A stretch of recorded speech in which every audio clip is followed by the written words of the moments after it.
Donc, Carl, il y a quelque chose qui a changé. Je ressors du bois.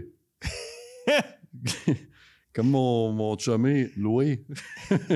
Louis pis toi, vous êtes allés dans le bois. Ouais. Ah, Ce gars-là, des fois, il va dans le bois, puis il ressort du bois, puis là, ben, il y a un sac de papier brun rempli de chanterelles. Moi, je me dis, man, t'es un lutin. ouais. Mais est-que l'habit, c'est nécessaire? Je veux dire, les chanterelles, est-ce qu'ils t'ont vu venir habillés comme ça? Ou... Ben, tu sais, c'est très sensible, les champignons. Fait qu'il faut que tu sois bien en camo. Pas le choix. Ben, ça communique entre eux. C'est ça. C'est comme, attention, là, il y a des gars dans le bois qui s'en viennent. puis les lunettes soleil. Ah, ça, je sais pas, fantaisie. Ouais? Ouais. Je me suis dit, tu sais, ça prend de la variété dans ce show-là, fait que je me suis mis en bois. J'aime ça. Fais donc une face un peu de méchant psychédélique, là. Hmm. En tout cas, pour le look, tu l'as. Quel incroyable banter. Tu parles de quoi, toi, aujourd'hui, Guillaume? Je vais parler de ton habit Tout le long, parfait. tout le long. Pour vrai, je vais te parler d'un artiste que j'ai découvert l'année passée qui s'appelle Rainer Scheurenbrand. Tabarouette, hein? Toi pis tes virelangues. Ouais, franchement, je pense que j'ai pratiqué 0 fois avant de le nommer. Mais dans ma tête, j'ai dû le pratiquer au moins 25 fois. Rainer Scheurenbrand. Pas pire, pas pire. Ouais. C'est un peu comme dans le show de cuisine, quand tu dis que toi, t'aimes ça cuisiner avec les couleurs, on dirait que tu choisis les noms de bands selon la complexité de leur allocution. C'est quasiment vrai pour le prochain. C'est notre ami Benoît qui m'a référé cet artiste-là. C'est Zao des Agazan. Tabarouette. Je suis tanné. Mais va te cacher dans le bois. Fine. Ah, Guillaume. Ah, On arrive proche de notre fin de saison. Tu vas me manquer. ben, Hmm. profitons du moment. Profitons du moment. Ben oui. Moi, je vais te parler aujourd'hui deux groupes qui sont très chers à mon cœur. Un que j'ai découvert récemment, Myriodore, Mm. et l'autre, Les Goules, que j'écoute depuis que je suis un adolescent boutonneux et idiot. Ça fait longtemps. Bon, ben, On commence. on commence ça. Oui. Oui. Go. Go.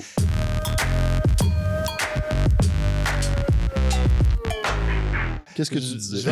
Je vais te parler en premier de Zao des Agazan, je pense. Zao de Zagazan? Zao, Z-A-H-O, Mhm, de mhm. Zagazan. C'est où ça, Zagazan? Hey, bonne question, je ne le sais pas. OK. Son nom complet, c'est Zao Mélusine de Myriès de Zagazan, une affaire de même. OK. Mais son nom d'artiste, c'est Zao de Zagazan. C'est pas pire, il est comme simplifié. Au final, Au final, ça nous aide. Oui, c'est ça.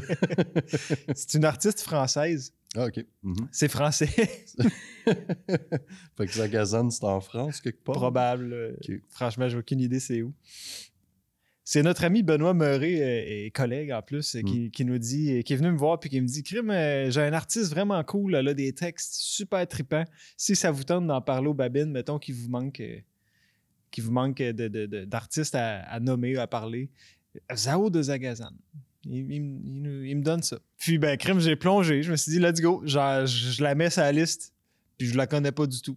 Fait que je me mets dans le rôle de nos spectateurs qui peut-être vont découvrir une artiste en même temps, comme moi qui la découvre dans les jours avant notre tournage. Tu sais. Ben oui. Ben, puis comme qu'on disait à propos de Benoît Murray, c'est un gars qui est influencé beaucoup par la musique française. Fait que c'est pas surprenant. Ouais. En vrai, la première chose que j'ai constatée dans ma recherche, c'est qu'elle n'est pas nécessairement une inconnue. OK. Pas du tout même. En France, c'est on va dire une star ascendante. Mm. Puis elle a participé, elle a sorti en fait son premier album, La Symphonie des éclairs, dont je te parle aujourd'hui, en 2023. Ça me dit de quoi? Continue. OK. Ce nom est familier. Poursuivez. Poursuivez. Avec ton look, man. Puis, écoute, première année on va dire, d'apparition officielle sur la scène musicale de France. Puis déjà, elle remporte 4 prix, dont Chanson de l'année puis Album de l'année. Wow, quand même. Tu sais, OK. Moi, pour vrai, je la connaissais pas du tout. Là, je me rends compte qu'elle a participé quand même à certains spectacles à Québec, dont le FEC, le Festival d'été. Je sais pas, elle est peut-être allée à Montréal aussi. Tu sais, elle a quand même... C'est pas impossible, en fait, qu'au moment où l'émission va être diffusée, c'est-à-dire à l'hiver, la première fois, du moins l'hiver 2025, ça va être peut-être déjà une artiste beaucoup plus connue ici au Québec. Mais au moment où ce qu'on tourne en ce moment, je pense qu'elle est encore, on va dire, elle perce la scène québécoise, mais pour ce qui est de la France, c'est un grand nom déjà. Ah ouais, okay. Elle a 23 ans, encore une fois, au moment où on se parle. 23-24 ans dans ce coin-là. Puis, c'est vrai, c'est ce que Benoît m'a dit à propos des textes, c'est vrai, elle a vraiment une approche unique, qui est quand même simple, elle ne va pas dans des mots, on va dire, de poésie qui sont totalement inaccessibles, qu'elle a fini sa phrase puis qu'on ne sait pas ce qu'elle a dit. Okay. C'est accessible, mais elle est enrobée dans une voix qui est comme hyper poétique, puis un peu, comme, je dirais pas mélancolique, mais comme qui va vite chercher l'émotion. Okay. Fait que je vais tout de suite te mettre un premier extrait. Il fait toujours beau au-dessus des nuages, mais moi si j'étais un oiseau, j'irais danser sous l'orage, je traverserais les nuages comme le fait la lumière, j'écouterais sous la pluie la symphonie des éclairs.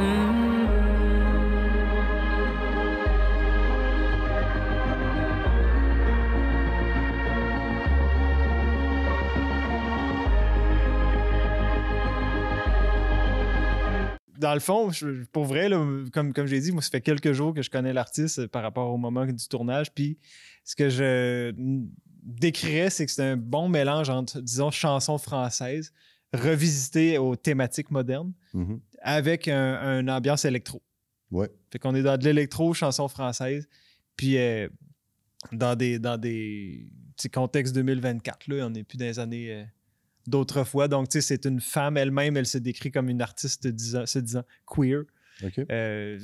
Sa vision de l'amour est très contemporaine, on va dire. Sa vision des situations politiques, c'est très actuel aussi. Donc, c'est vraiment une jeune artiste qui n'a pas peur d'utiliser sa plume puis même sa tribune pour faire des appels, par exemple, pour de l'aide humanitaire au niveau de Gaza. Okay. Ou pour critiquer des partis en France. Elle est engagée. Puis, c'est aussi une artiste qui a énormément de bagages dans autre chose que la musique. Okay. Ses études sont plus au niveau de l'administration puis de la science. Ah ouais, hein? Elle a aussi beaucoup fait de danse. Puis là, moi, je ne l'ai pas vu, évidemment, en spectacle, mais on raconte sur Internet, donc c'est vrai. On a établi ça récemment, oui. Donc, c'est un fait qui n'a pas besoin de vérifier, là, c'est un fait. Ses performances sur scène sont extrêmement envoûtantes de par le fait qu'elle a beaucoup de liberté et de fluidité dans ses mouvements de danse. Elle danse beaucoup pendant ses prestations. Puis, ça amène justement une énergie puis quelque chose de vraiment trippant, ce qu'ils disent sur Internet. Donc, c'est vrai. Ben oui. J'assume que ça doit pas être si facile que ça de danser tout en chantant des textes quand même élaborés. C'est élaborer ce qu'elle écrit et tout ça. Donc, ouais. De tout se rappeler de ces mots-là, puis de faire des pas de danse en même temps, c'est quand même quelque chose qui doit être pas si facile que ça à accomplir. Ouais, mais je pense des fois là, que pour connaître des gens qui sont plus au niveau du chant, des fois, ça devient qu'un mot ou une mélodie devient associé instinctivement au chant. Tu sais, comme tu chantes, je sais pas trop quoi, là. Et ils ont gagné, puis le bras te lève dans les airs. Là, je sais pas trop quoi. Ouais, ok, je comprends. Un mouvement qui est... Ça se fait comme automatiquement. Là, c'est comme connecté. Céline qui se tape sur le chest. Genre, ouais. Ok, je comprends. Ouais. Mais savais-tu qu'au niveau de la technique vocale, se taper sur le chest, ça libère quand même une certaine partie de... Je sais plus qu'est-ce que ça libère exactement, là, mais ça libère quelque chose, puis même au niveau du thymus, en tout cas, c'est... Ah ouais, ok. Ouais, il y a quand même de quoi de... Ah, je pensais que c'était juste du théâtre, mais c'est vraiment une technique qu'elle fait pour que ça c'est devenu du théâtre en plus, mais il y a quand même de quoi, quand tu tapes là-dessus, tu viens quand même libérer quelque chose. Ok, ouais. Viendront dévaliser toute la fontaine de sang, sa fontaine.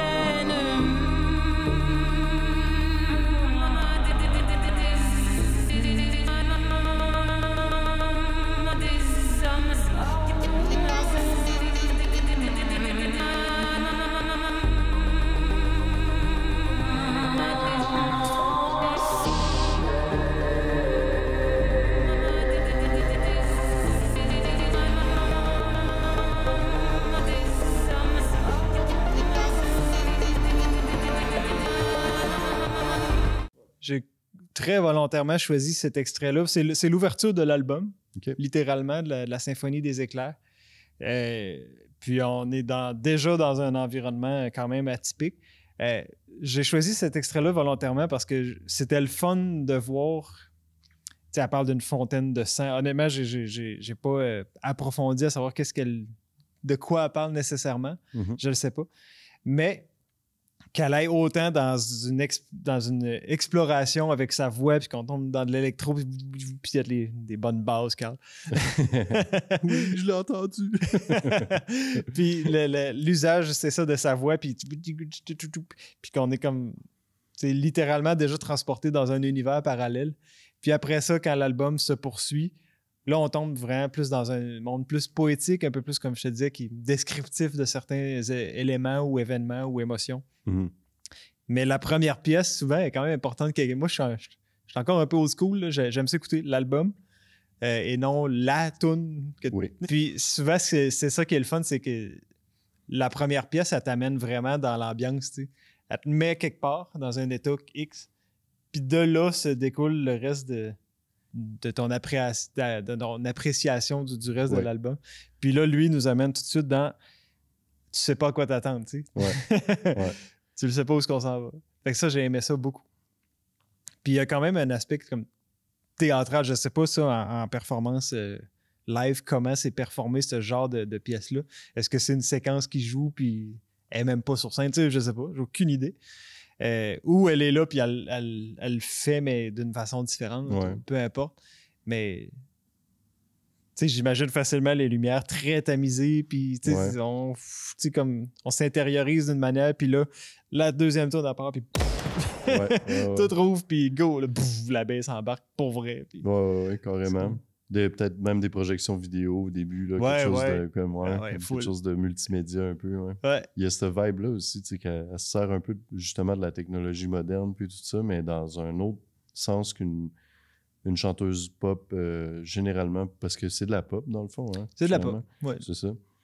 Tu sais, j'ai cru peut-être entendre un peu de autotune. Oui, je pense aussi qu'il y en a. Moi aussi, oui. Mais c'est ça. Tu sais, il y a beaucoup... je trouvais ça intéressant que tu me fasses écouter cet extrait-là au début, côté plus expérimental de son travail. Mais à force de l'écouter, je pense que j'ai déjà vu des vidéoclips d'elle. Ça se peut-tu qu'elle ait quand même des vidéoclips intéressants à voir, puis tout ça? Très intéressant. Ouais. Une jeune femme avec les cheveux blonds, cool. Exactement. Bah oui. Ouais, la première fois que je l'ai vue, elle me faisait penser à Aurora. Aurora, je connais pas. C'en est une autre que j'ai failli parler à l'émission. C'est une artiste scandinave. OK. Aurora, allez voir ça. Nice. Je vais te mettre un dernier extrait. Qui va la tristesse, vous ne m'aurez pas ce soir. J'ai enfin trouvé la sagesse et désormais les pleins pouvoirs. Quelle audace de me faire croire que je ne suis qu'un pauvre pantin, manipulé par vos mains dégoulinantes de désespoir. Marionnettie je suis et sûrement pas l'inverse. Les émotions sont des couleurs, je suis le peintre qui les renverse. Marionnettie je suis et sûrement pas l'inverse. Nice. Du gros synthwave en dessous, là. Ouais. Bien lourd, là, des années 80. Sweet. Ouais, la chanson française, c'est là qu'elle est en ce moment. Ouais. C'est le fun, c'est une belle façon de faire, puis... Ils ont gardé leur manière de finir les phrases en R, comme j'aime ça, tu sais. Ouais, t'aimes ça? Fait que voilà, mon brave, c'était Zao de Zagazan, une artiste clairement surveillée, puis comme je te dis, au moment où l'émission va être diffusée pour la première fois, c'est très possible qu'elle soit plus connue qu'elle l'est maintenant, pendant qu'on tourne. Ouais.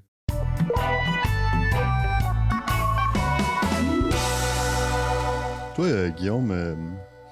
Connais-tu Rémi Leclerc, par hasard? Oui, je commence à le connaître de mieux en mieux. Ah oui? Comment ça, donc? On est dans le même band Saint-Swing de Kamouraska. Eh, boy. Ouais, c'est un bon drummer. Ben, plus que drummer, bon musicien. Oui. Rémi, c'est un curieux. Je l'ai vu une fois prendre un gros spring géant puis commencer à frotter un tambour avec ça. Ça s'est mis à faire un son incroyable. Ah oui? Il m'a fait visiter son studio chez eux une fois.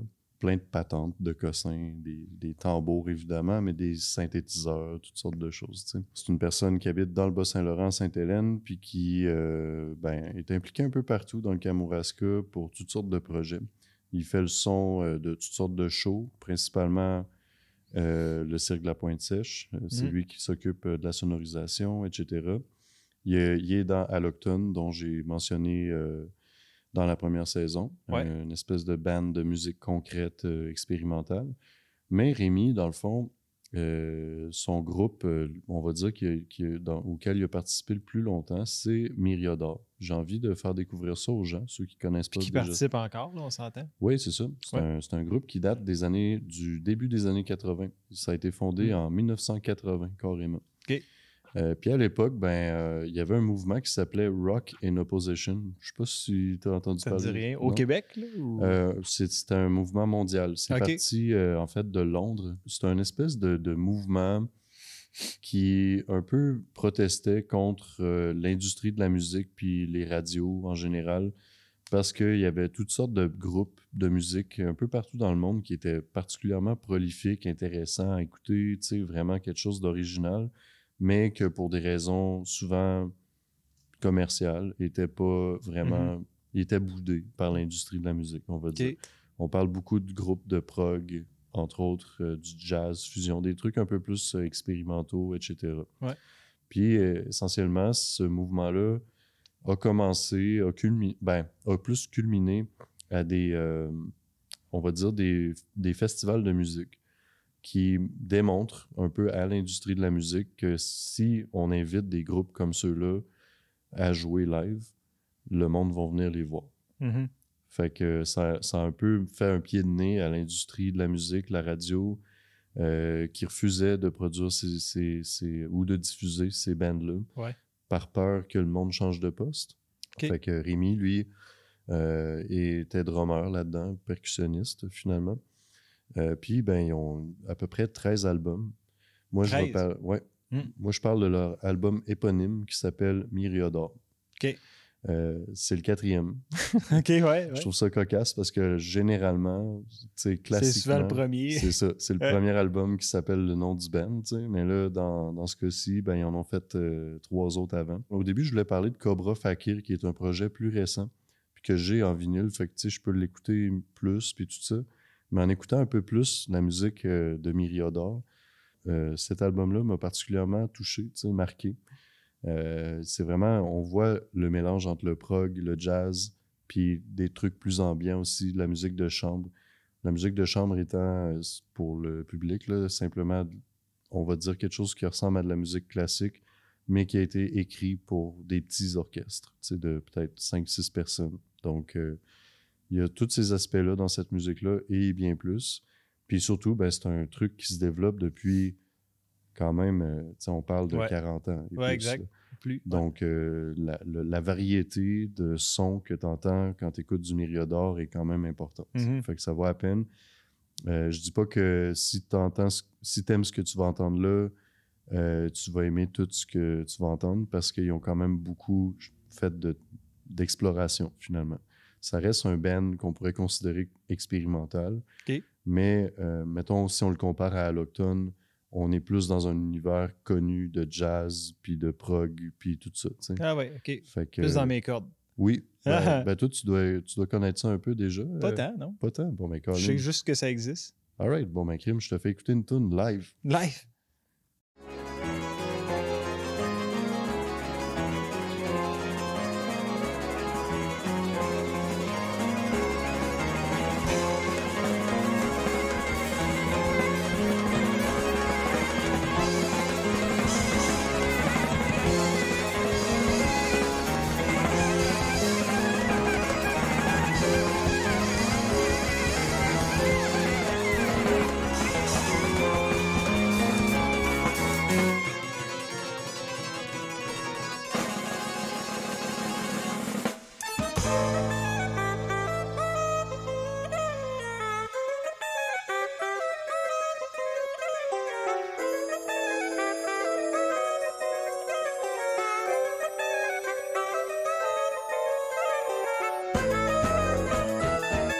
crime. Coudons sont combien là-dedans?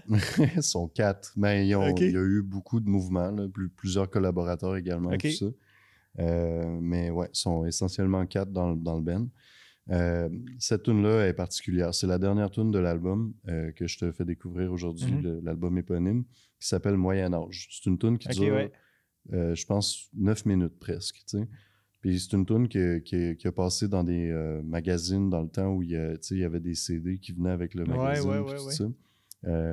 Fait que, ouais, tu sais, cette tune-là a fait parler d'elle. C'est quand même crazy, là. Moyen-Âge, t'entends des sons un peu de clavecin, tout ça, tu sais, ça bouge. C'est un voyage là, de 8 minutes ou 9, là, je me rappelle pas. Fait que, tu sais, j'avais envie de commencer par ça parce que ça montre un peu leur côté plus crazy. Genre, sur l'album, c'est la dernière tune, ils ont été jusqu'au fond. Mais tu sais, il y a aussi beaucoup de musique un peu plus qu'on peut reconnaître plus facilement, puis tout ça. Moi, j'aime le côté reverb, années 80-90, urbain. Tu sais, l'espèce de saxophone avec un écho là, que tu feels. Ça sonne comme un saxophoniste qui est dans la rue en plein milieu du centre-ville de Montréal, puis qu'il y a personne d'autre que lui qui joue, tu sais. Puis que là, toi, t'es dans ta fenêtre, t'es comme « chut ». Mais bon, tu sais. Hey, je me permets une petite parenthèse, là, puis c'est peut-être que je me trompe, mais le fait que la pièce s'appelle Moyen-Âge, au Moyen-Âge, là, on parle de avant les années 1500, avant la Renaissance, on parle vraiment de...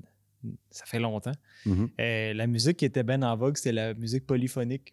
OK. Fait que c'était avec plusieurs voix qui s'entremêlaient, puis un peu comme quand je t'ai parlé de Gentle Giant qui allait puiser dans ce genre de répertoire-là, ben, je trouvais ça intéressant de justement qu'il y avait comme puis qu'il y avait comme plein d'affaires qui roulaient un peu. Ben, il y avait quelque chose de moyen-âgeux là-dedans. C'est vrai, ben oui. Fin de la musique linéaire plutôt que verticale. Oui, mon Dieu, t'as une bonne mémoire. Ben, je vais t'admettre que j'ai réécouté nos épisodes au moins une fois avant qu'on recommence à le faire, là, pour me rappeler un peu... Comment qu'on était poche. Je me suis dit « 4! » Faut battre le 4. Fait que, ouais, tu sais, il y a quelque chose d'un peu, comme tu disais, là, horizontal, fugal là-dedans, que ça tourne, ça change tout le temps. Puis aussi, ben, un côté un peu plus... qu'à un moment donné, le temps, il change. Oui, c'est ça. C'était quand même autre chose, puis clavecin. C'est ça. Fait que, tu sais, cet album-là est touffu. Il y a plein de branches qui sortent partout. Tu sais, c'est vraiment libre comme musique. Puis ça me rappelle Rémi, en fait. Tu sais. Très libre, ouais. C'est un gars bien... explorateur. Ouais. C'est ça. Fait que, gars, je vais te faire écouter une tune qui est un peu plus douce sur l'album. Puis je l'ai choisie pas tant parce qu'elle représente si bien l'album. De toute façon, chaque tune une personnalité différente, etc. Mais ça me fait rire parce que la tune s'appelle « En attendant Rémi ». C'est bien. Je sais pas, tu pourrais peut-être le dire. Je sais pas si c'est approprié d'en parler, mais est-ce que quand vous pratiquez avec Saint-Swing de Kamouraska, Rémi a tendance à arriver en retard un peu? On est tous en retard. Tout le monde. Bon, fait que finalement, tout le monde est à l'heure parce que vous arrivez tout à l'heure. Encore la shot à 7h30 pour être là à 8h15. Parfait. Peut-être que, là, ça c'est de la spéculation, mais peut-être que les collègues de Myriodor à Rémi, eux, étaient des gens ponctuels. Là, ça... En tout cas, on dirait qu'ils ont composé cette tune-là un peu en attendant Rémi. Puis c'est super ambiant, puis doux. Il n'y a pas de drum, genre? Un peu, je me rappelle même pas. On l'écoute? On l'écoute, ouais.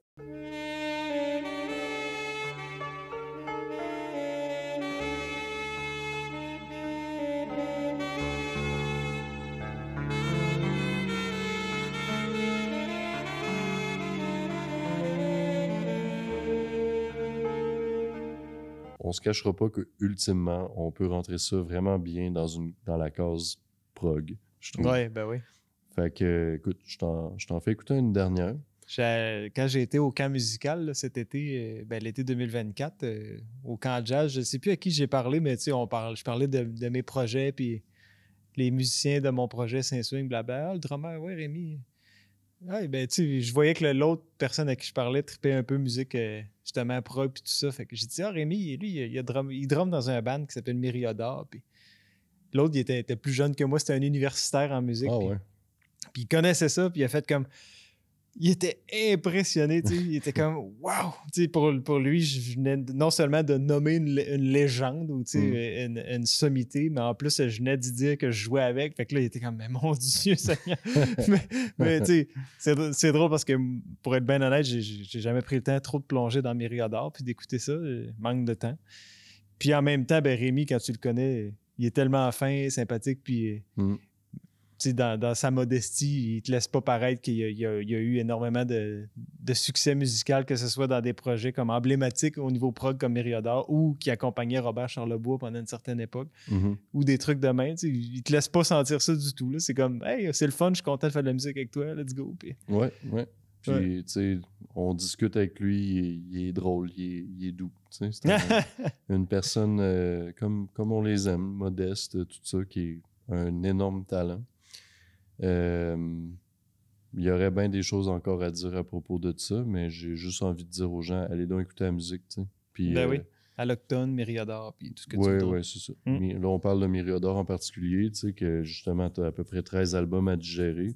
Des albums qui sont quand même denses, chargés de bonne musique, là, essentiellement d'exploration sonore, tout ça, mais toujours dans un contexte jazz prog, tu sais, comme, fait qu'on se perd pas tant que ça. Je vais te faire écouter une dernière, juste pour le plaisir. Ouais.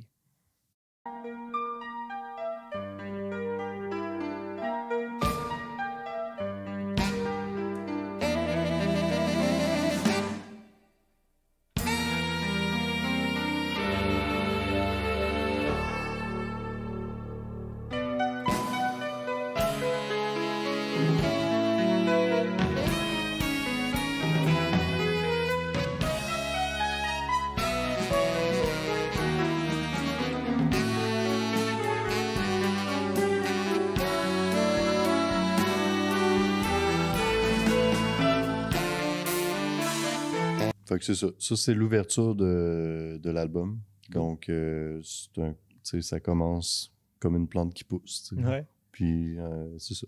Sais-tu le nom Myriador, d'où ce qui vient, ou tu le sais pas? Honnêtement, j'ai pas fait particulièrement de recherche là-dessus. Puis, j'ai jamais vraiment demandé à Rémi. Moi, j'ai connu Rémi au travers du groupe Allochtone, finalement.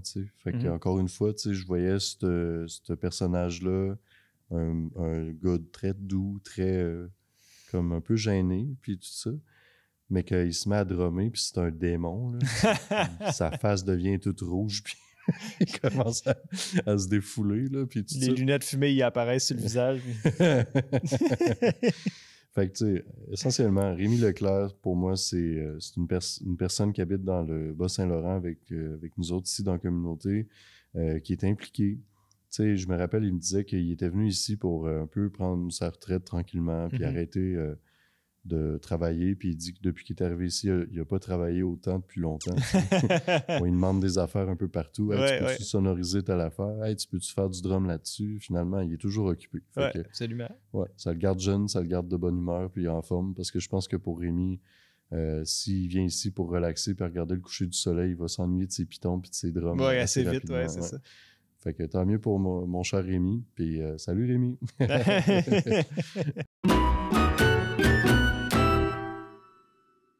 Moi, je te présente un autre artiste. Qu'est-ce qui se passe là, non? Je viens de me rendre compte que j'ai des petits poils. Je me mets beau, là. Il y a quand même des caméras, tu sais, je veux dire. Ouais. Fais attention. Sont-tu beaux, mes cheveux? Très beau. Pour ce qui en reste.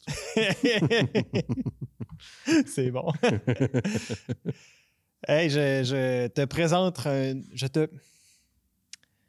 je te présente un autre virelangue, Rainer Scheurenbrand. Rainer Scheurenbrand. Scheurenbrand. OK. Poursuis. OK. Il est originaire d'Allemagne, de Hanovre exactement. En anglais, on dit Hanover. OK. Ouais. C'est dans le nord, plus au nord de l'Allemagne. Puis lui, dans le fond, c'est un guitariste classique. Je me permets, soudainement, un aparté. Quelle est la différence entre une guitare acoustique ou sèche, comme on dit, puis une guitare classique? J'aurais tendance à dire que la guitare classique est sûrement plus grosse. La principale différence, tu sais, oui, il y a des différences de format, de taille, mais c'est pas nécessairement le point majeur, c'est les cordes. Le type de cordes.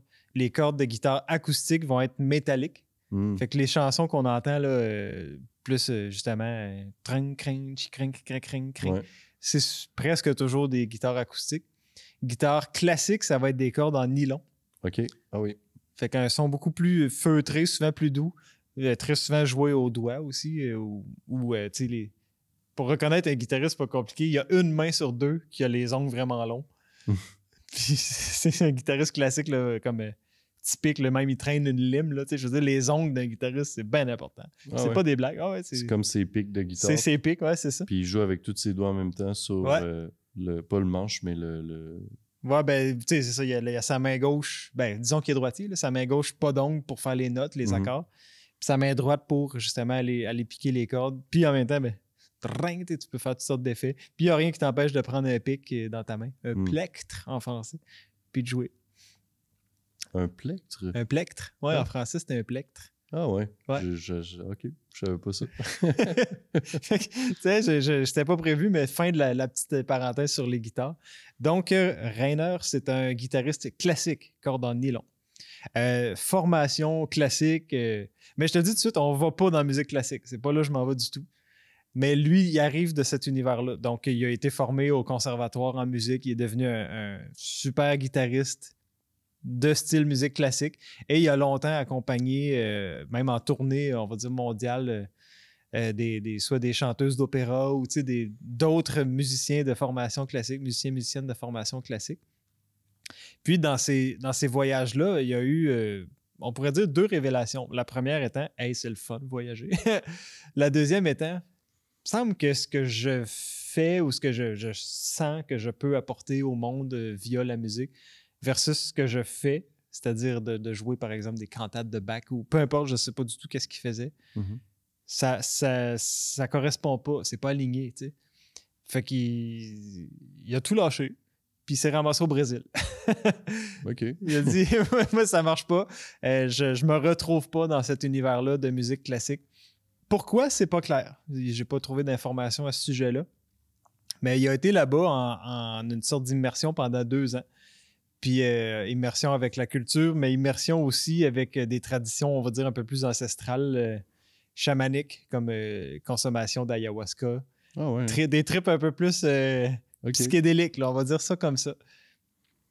Mais c'est pas, on va dire, majoritaire dans son parcours. C'est un chapitre. C'est un chapitre, ouais, c'est ça. On va dire que c'est un chapitre, mais en même temps, une expansion de conscience. Puis il est allé vraiment voir autre chose.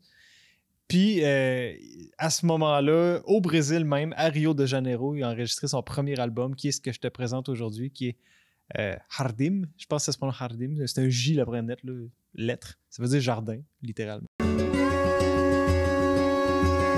De noite até de manhã,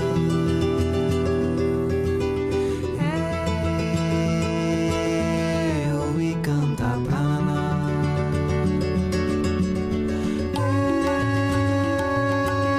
De noite até de manhã.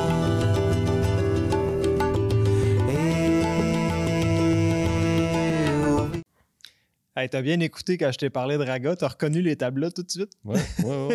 Ben, c'est un son particulier hein, qui sonne un peu comme de l'eau. Comme une goutte au bout. Ouais. Fait que dans le fond, il s'est entouré de musiciens brésiliens là-bas. Le tabla n'est pas un instrument typiquement brésilien, mais là, ça donne que dans cette pièce-là, puis dans d'autres pièces, il y en a. En fait, il y en a tout le long de l'album. OK, ouais. Puis il a fait des compositions uniquement en portugais. Puis, il est quand même assez littéralement, on va dire, loin de la musique classique. Il est allé beaucoup plus dans la musique à mélodie vocale un peu populaire. C'est des longues tunes, des longues pièces. Okay. Comme celle-là, Nana, si je ne me trompe pas, c'est 7-8 minutes environ. Ah ouais. Mm-hmm. Puis, c'est comme des longues envolées, un peu caramel, là, tu sais, c'est lent, mais ça coule. Puis, mais tu sais, c'est comme à un moment donné, c'est comme... Oh my God! c'est vraiment plein, là, tu sais. C'est vraiment très plein. Mais c'est pas une musique qui est non plus artificielle. Il n'y a pas de, par exemple, 8 fois sa guitare. Tu sais, il y a une guitare, puis il fait tout avec sa guitare. S'il y a plusieurs voix, ben, il y a plusieurs personnes qui chantent et non pas juste lui qui a réenregistré sa voix plusieurs fois. Fait que c'est quand même un album qui est très, très, très organique. Puis qui va dans toutes sortes de saveurs, mais qui est quand même vraiment ancré dans on va dire, la tradition, les roots brésiliennes, un peu, comme je te dis, un peu plus chamanique d'une certaine manière. Mais avec, évidemment, son bagage de guitariste classique. Donc, beaucoup de fois dans l'album, on va aller entendre des mélodies ou des façons de jouer de la guitare, justement, qui sont, on va dire, uniques, là, qu'on n'entend pas nécessairement souvent, qu'on n'entend pas dans la musique traditionnelle brésilienne. Autant que, tu sais, je t'ai parlé de Bossa Nova, c'est une chose. Puis c'est un hasard, hein? J'ouvre une autre parenthèse. Le fait que lui soit allé au Brésil ou même je t'ai parlé d'Alex Serra la semaine dernière qui a voyagé en Amérique du Sud. Puis le fait que je t'ai parlé de Bossa Nova en première émission, tout ça, c'est des hasards. Ça donne juste que j'imagine que dans mes goûts personnels, ça se recoupe un peu souvent, cette couleur-là. Là. Oui. Ben, c'est bien que je pense que tu amènes des choses que tu aimes de base. Là, oui. Puis aussi, ben, tu le dis depuis le début de la saison que c'est un genre de voyage autour du monde que tu nous amènes là, cette fois-ci. Oui. Puis écoute, il y aura encore tant de choses à dire. Là, après ça, il y a la musique mongole que je n'ai pas abordée, les gamelans philippines, en tout cas. Peut-être une autre saison, à un moment donné. Ou un extra de 2-3 épisodes. Peut-être. À un moment donné, j'aurais plus rien à dire. Ben oui, c'est ça. Je l'ai pas fait, le tour du monde, Carl. Maintenant, on va être rendu juste à dire de la merde.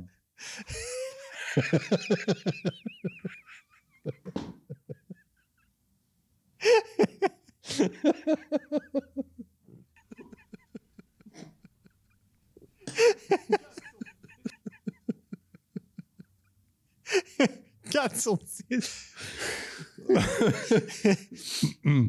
Hey, fait que je vais te mettre un autre extrait. OK. Avant de dire de la merde.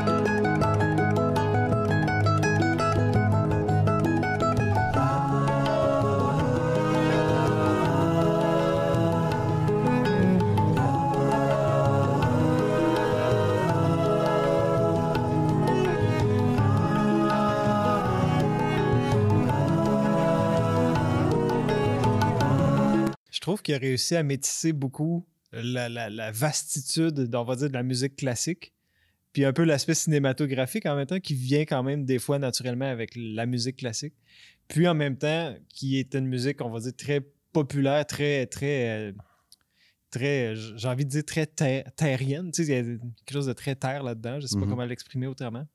Groundé, ouais, très enraciné, voilà. Avec, comme justement, l'aspect plus traditionnel, encore une fois.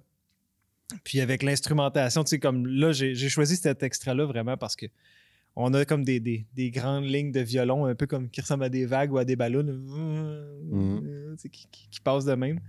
Puis avec la petite... on dirait une guitare-lélé, je sais pas c'est quoi. On dirait on dirait une mandoline aussi. Oui. Mais c'est des cordes en nylon. En fait, c'est lui sur sa guitare classique qui fait ça, dans le registre plus aigu. Puis avec encore une fois les tablas qui nous amènent quelque chose de quand même rythmé. Fait que moi, ça a été vraiment un album, un artiste en général, parce qu'il y a quand même 5 albums. Hardim, c'est sorti en 2008, 2003. Il en a sorti un dernier là, en 2021. Fait que il est quand même assez, on va dire, constant. Aux 2, 3, 4 ans, il en sort un. Puis dans des styles qui varient d'une fois à l'autre. Mais celui-là, c'est son premier, puis ça a été vraiment un coup de cœur. Puis il y a des fois, comme je me répète un peu, mais il y a des fois des envolées vraiment intenses. Puis des fois, on est comme là, dans un petit peu plus un aspect cinématographique. Mais tout ça toujours amené comme un beau grand caramel. Là, faut pas être pressé. C'est des tonnes de 7-8 minutes, mais c'est des beaux grands voyages. Oui, je l'entendais beaucoup dans ça. Puis j'ai aussi entendu la corde de nylon que tu racontais tantôt. Ouais. J'ai toujours cru que pour la guitare sèche, c'était plus un choix du musicien. Corde en nylon, corde en métal. C'est le son qui va changer, mais ça c'est pas ça qui définit le style de guitare que tu joues. Non, Fait non. que tu m'apprends quelque chose par rapport à ça. Ouais. Puis même si à la maison, t'es un peu. J'aime pas mes cordes. On va dire que j'aime pas mes cordes de nylon. Puis je vais mettre des cordes, mais en métal sur ma guitare. Disons que tu as une guitare classique. Ben, fais pas ça. Parce que la tension des cordes n'est pas du tout la même. Puis le manche, puis l'instrument est fait Ah oui, d'une ok. manière à résister une certaine tension. Mais si tu mets des cordes en métal là-dessus, là, je peux pas dire en livre qu'est-ce que c'est la différence, mais tu sais, des fois, surtout les guitares classiques, le manche, il est pas vissé, il est juste collé. C'est pas impossible qu'il y ait trop de tension, puis Ok, oui. ça arrache de là, tu sais. Fais Mm. pas ça. Puis l'inverse, c'est vrai aussi, mettre des cordes en nylon sur une guitare acoustique. Et ton manche va peut-être être comme, voyons, il me semble qu'il manque de tension. Tu sais. Fait que là, il va avoir une banane par en bas, puis elle ne jouera plus. Là, tu tords, il y a une vis à l'intérieur. On appelle ça la truss rod, là, j'ai aucune idée du nom en français. Qui gère la tension puis l'angle de ton manche. Mais à un moment donné, quand tu vas être au bout, tu vas peut-être juste péter la guitare. Ok, ouais. Ouais, je savais pas tout ça. Ouais, fait que fais pas ça. Fine. Je joue pas de guitare. Fait que C'est anyway, je correct. ferai pas Je ça. parle pas à toi, je parle à lui.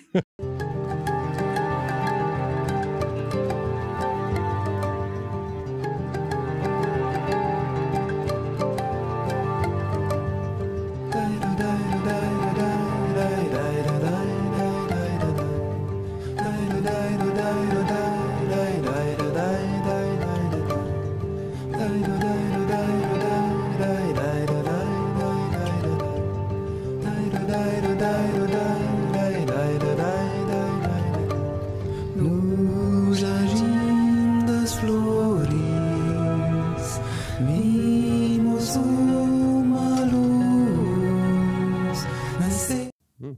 Fantomatique. J'aime ça. Ouais. Ouais.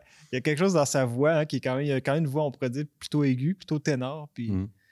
c'est quand même intéressant aussi comment que sa voix est utilisée dans la musique. Là. Fait que bref, Rainer Schoenbrand. Il n'a pas changé de nom. Il aurait pu s'appeler Rainer the Guitar Player, puis tout le monde aurait fait je sais comment l'écrire. Schoenbrand, ben je m'excuse, il va falloir chercher un petit peu. Écoute, le nom va être écrit comme Ouais, d'habitude. dans ouais, l'écran. ouais. Tu peux choisir les bands les plus compliqués. Ils vont être écrits. Ouais, voilà. Tu peux prendre une photo de ton écran, là, puis trouver le band facilement. Ouais, Jardim, ça s'écrit facilement. Fait que voilà, Rainer Schoenbrand, une belle trouvaille, puis j'espère que ça t'a plu, puis que les gens aussi ont aimé ça. Oui, moi j'ai beaucoup aimé ça. Très atmosphérique, très cinématographique. C'est Mm. des choses que tu sais que j'aime. Fait que Ouais. nice. Puis Ouais. la tabla aussi, c'est un beau son. Comme tu disais, c'est pas quelque chose de brésilien spécifiquement. Fait qu'on se demande comment cet instrument-là s'est inséré dans tout le reste, mais peu importe. Ça Il y sonne avait un dos dans le coin avec des tableaux. Hey, bien. Il y a donc joué toi aussi. viens donc jouer. Excellent, man. Merci beaucoup. Yeah.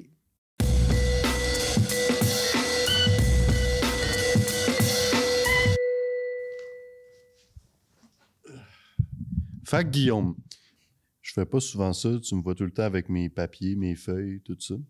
Cette fois-ci, j'ai zéro préparation pour parler de ce que j'ai envie de parler. Je pense que c'est mieux de même. Parce que tu le connais bien ou. Je connais pas personnellement ces gens-là, mais je les ai tellement vus souvent en spectacle que j'ai envie de dire, il y a un petit côté personnel là-dedans quand même. Hey, on parle de. On parle des Ghouls. Les Ghouls! Les Ghouls. Ah, les Ghouls, c'est cool. Oui, les Ghouls, c'est cool. Première saison, j'ai parlé de Kid Kuna. Je pense que c'est le premier épisode ou deuxième. Mhm. Tu sais, pour moi, c'est quelque chose de personnel. Puis j'avais mentionné les Ghouls comme Ouais. étant le band dans lequel Kid Kuna a joué avant de devenir Kid Kuna. Ben, en fait, Kid Kuna était Kid Kuna dans les Ghouls aussi. C'était son surnom. Tous les membres du band ont des surnoms dans ce groupe. Mhm. Je vais vous laisser les découvrir vous-même. Puis, ben, les Ghouls, rapidement, tu sais, en termes de musique, tu sais, c'est un groupe qui était basé à Québec. Donc, moi, j'ai grandi dans la ville de Québec. Donc, je suis allé les voir, je dirais au moins une douzaine de fois. Ah ouais. Ils venaient jouer au cégep, ils étaient souvent au Scanner ou à l'Anti-Québec, là, puis tout ça. À la base, les Ghouls, on pourrait dire que c'est un groupe de punk avec un petit côté kitsch, Ah. volontaire, petit clavier un peu cheapette, etc. Ouais. Ça sonne un peu comme du Plastique Bertrand à certains égards, mais là où il y a un intérêt vraiment intéressant au niveau de leur musique, là, c'est le texte, souvent, qui est écrit par Kid Kuna, puis qui relève quelque chose de très surréaliste dans la musique, dans le texte, en fait. Là. Ouais. Dans le sens que, tu sais, comme j'en ai déjà parlé, quand je parlais de Kid Kuna, il y a une différence entre le surréalisme puis l'absurde. Puis je trouve que Kid Kuna, il rentre vraiment dans le côté surréaliste des choses, tu sais. Mhm. Il y a des textes qui, je sais pas comment le dire, mais soulèvent créent des peintures, des tableaux qui sont un peu étranges, cocasses, tout ça. Puis les Ghouls eux-mêmes, en show, puis c'est de ça en particulier que j'ai envie de parler aujourd'hui, parce que j'ai déjà parlé de Kid Kuna, puis ce que j'aurais à dire des Ghouls ressemble beaucoup à ce que j'ai déjà dit sur Kid Kuna. Par contre, une chose que j'ai pas mentionné beaucoup, c'est à quel point les spectacles des Ghouls étaient épiques puis incroyables, tu sais. Puis, fait que aujourd'hui, je vais te présenter les Ghouls en format spectacle. Donc, les extraits que je vais te montrer sont live. Sont live. Ouais. Et on entend bien Kid Kuna qui interagit avec le public. Puis, tu sais, le show des Ghouls, c'était presque un rituel, tu sais. Les Ghouls, surtout Kid Kuna, le chanteur, changeait de costume presque à chaque tune. Ah oui. Parce qu'il y avait un thème, une joke autour de chaque tune, dans le fond. Fait que il y a une tune, par exemple, qui se déguise toute en rap. Puis là, il fait un rap, tu sais. Je vais te faire écouter cette tune-là tout de suite. Ça s'appelle Dynamite. Dynamite, nice. Mais je suis le son. Ouais, c'est ça quoi, tu connais le tché. Eh bien, moi, je suis pareil. Je suis de la guérilla, la gangsta. Sauf que moi, c'est avec ma musique, mon style, les rimes, en faut que ça pète, ouais. Dynamite, je suis le dynamique. Dynamite. Les filles pour les pubs, les bêtes personnes. À moi, tu vois mon fils, je vous va te faire enculer. Ouais. Fait que tu sais, imagine que t'es un kid, tu vas au cégep, tu tombes sur un show de même, random au café étudiant, là, puis là, tu vois ça. Là. Tout le monde est déguisé, tous les membres du groupe ont des masques, des perruques. Le claviériste est toujours habillé en petite robe tube, tu sais. Ah ouais? C'est ça que je parle du côté ritualistique des Ghouls, c'est qu'à chaque show, il y avait des choses qui se répétaient, puis qu'on ne se tannait pas de voir. Puis un exemple particulier puis emblématique, tous les gens qui ont vu les shows des Ghouls vont se rappeler que le monde criait tout le temps « La couille! La couille! » La couille! Puis ça, c'était le moment où le monde voulait que le pianiste, le claviériste, se mette à jouer avec sa couille. Ah ouais? Il faisait ça à chaque show. Ah, Il soulevait sa jupe, puis là, il sortait une de ses couilles, puis là, il jouait des notes de piano avec sa couille. Fait que tu vois que c'est un groupe qui se prend absolument pas au sérieux, évidemment, qui est composé de gens un peu clownesques, qui se mettent un peu dans un environnement de cirque ou qui font plein de niaiseries, puis tout ça. Puis la musique là-dedans devient presque accessoire, malgré qu'elle est bonne, la musique aussi, tu sais. J'ai écouté les albums et tout. Ouais.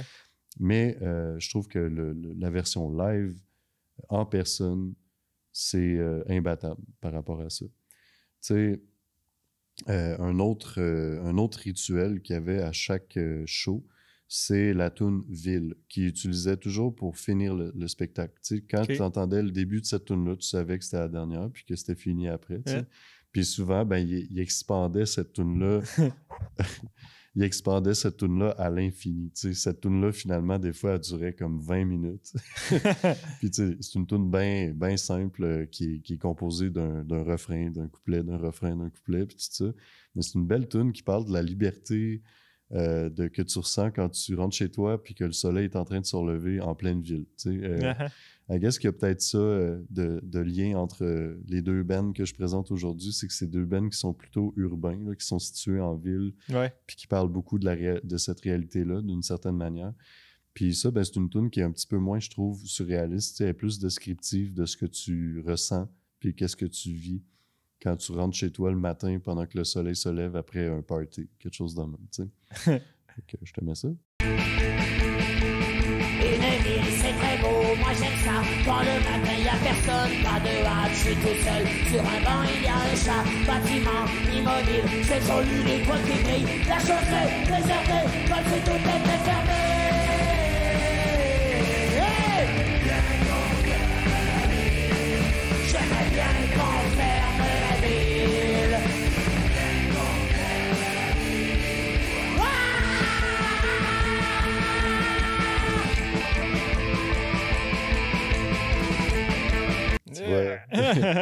Tout le monde la connaît, la toune. Tout le monde oui, chante c'est ça, on à l'entend, l'unisson.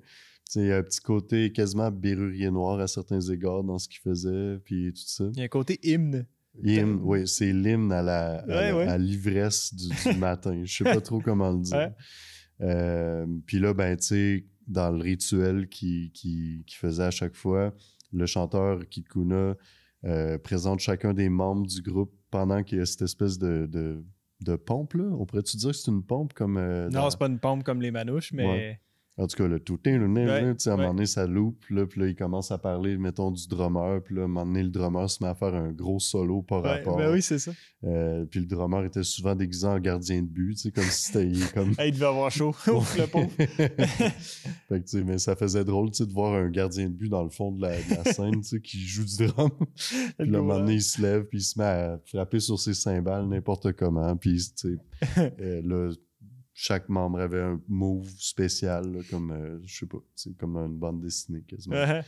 Fait que, tu sais, encore là, dans le théâtre, dans l'espèce de vibe un peu à l'arrache, tout était en duct tape, puis des masques d'Halloween qu'ils ont acheté à 2 piastres, puis tout ça, qui se déguisaient, ils changeaient de costume pendant le show. Ben, ça crée cette espèce d'ambiance-là, puis aussi, le public, on se reconnaissait entre nous autres, tu sais. On était des fans des Ghouls. Puis on y allait à chaque fois, tu sais. Fait qu'on se revoyait, là, puis tout ça, puis on était contents. Ça existe encore, au fait? Ou... Ben, je crois que là, c'est pas mal fini, mais peut-être qu'ils vont se rassembler à nouveau. Je sais que récemment, ils ont quand même, ben, il y a quelques années, ils ont sorti un nouvel album. Tu sais, ils n'ont pas perdu la touch, pantoute. Peut-être que c'est un peu plus rock, metal, le nouvel album, que ce qu'ils faisaient avant, qui était un peu plus punk, kitsch, genre, puis tout ça. Je vais te faire écouter une dernière tune, surtout l'interaction qu'il y a avec le public avant que la tune commence. La tune s'appelle Vendeur. Alors, et oui, messieurs, dames et enfants, après tant d'aventures, les Ghouls se retirent.